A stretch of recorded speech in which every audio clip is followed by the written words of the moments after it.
రామ్ నారాయణ్ రామ్. ఇలాంటి అనేక దూతలు ఉన్నారు. వారికి మెసెంజర్ అనే పేరు ఇచ్చారు. అనేక శక్తులు ఉన్నాయి. అవి ఎప్పటికప్పుడు క్రాక్ సృష్టించేందుకు అవ్యక్తతను సృష్టిస్తూనే ఉంటాయి.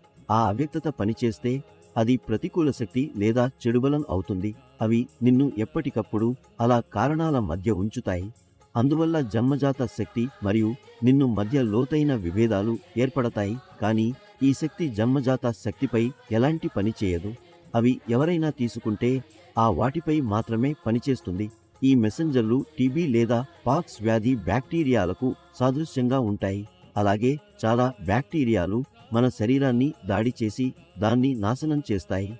ఈ నిద్రాశక్తులను అవి ప్రతికూల శక్తిగా మారి ఒక రకమైన మెసెంజర్ పేరుతో పిలువబడతాయి. ఈ దూతలు ఎప్పటికప్పుడు వారి వద్ద ఉంటారు. వారు తీసుకోగలిగిన వారితోనే వారు మహానుభావుల వెనుక నిలిచి వాటిని తీసుకోలేకపోతే అందువల్ల వారు శాసనాన్ని సృష్టిస్తూనే ఉంటారు.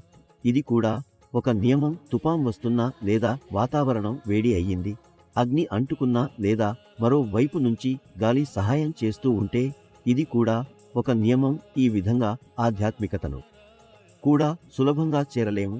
కేవలం ప్రేమ లేదా అనురాగంపై ఆధారపడిన వారిని వారి మధ్య విఘాతం సృష్టించడానికి కూడా ఒక నియమం ఉంటుంది.